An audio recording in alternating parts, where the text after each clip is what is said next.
ৰাহুল গান্ধীহে ত্ৰাণকৰ্তা দলিতৰ সংবিধান সুৰক্ষা যাত্ৰাই সুৰক্ষিত কৰিলে ৰাহুলক নিষ্পেষিত দলিতক উদ্ধাৰ কৰিব পাৰিবনে ৰাহুল গান্ধীয়ে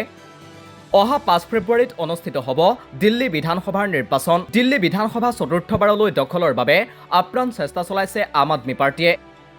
ইফালে প্ৰায় ২৭টা বছৰ দিল্লীৰ ক্ষমতাৰ পৰা আঁতৰি থকা বিজেপি আৰু প্ৰায় 12টা বছৰ আঁতৰি থকা কংগ্ৰেছেও ক্ষমতাত পুনৰবাৰ অধিষ্ঠিত হোৱাৰ বাবে যিমান পাৰে সিমানেই কষ্ট কৰিছে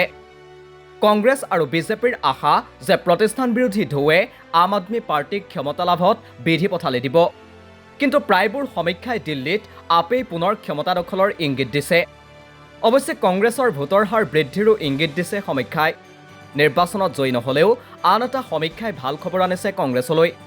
national confederation of Dalit and Adivasi অৰ্গেনাইজেশ্যনে চলোৱা এক সমীক্ষাত এটা কথা স্পষ্ট হৈছে যে দলিত ভোটাৰসকলৰ মাজত কংগ্ৰেছৰ প্ৰতি এক সমৰ্থনৰ ভাৱ প্ৰকাশ পাইছে মুঠ ৬,২৫৬ গৰাকী দলিতৰ মাজত চলোৱা এই সমীক্ষাত ৪২% ইণ্ডিয়া মিত্ৰজোঁটেহে দলিতৰ সমস্যা সমাধান কৰিব পাৰিব বুলি মত ব্যক্ত কৰিছে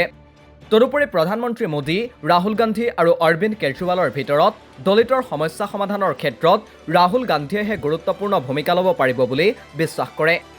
ৰাহুল গান্ধীয়ে সংবিধান সুৰক্ষাৰ কথা কোৱা আৰু সংবিধান সুৰক্ষাৰ বাবে বিভিন্ন পদক্ষেপ গ্ৰহণ কৰাটোৱে আদিবাসী তথা দলিত সমাজক যথেষ্ট প্ৰভাৱান্বিত কৰিছে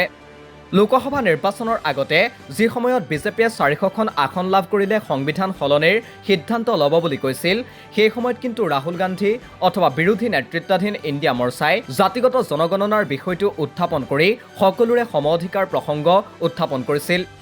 তেতিয়াৰ পৰাই দলিত তথা পিছপৰা লোকসকলে ইণ্ডিয়া মৰ্চা ঘাইকৈ ৰাহুল গান্ধীৰ ওপৰত তেওঁলোক সুৰক্ষিত বুলি অনুভৱ কৰিছিল ইফালে চলিত বৰ্ষৰ শেষৰ ফালে অনুষ্ঠিত হ'ব বিহাৰ বিধানসভাৰ নিৰ্বাচন কেন্দ্ৰত তৃতীয়বাৰৰ বাবে ক্ষমতা দখলৰ সোৱাদ পালেও কিন্তু বিহাৰত আজিলৈকে ক্ষমতা দখলৰ সৌভাগ্য হোৱা নাই বিজেপিৰ সেয়ে বিজেপিক লাগে ক্ষমতা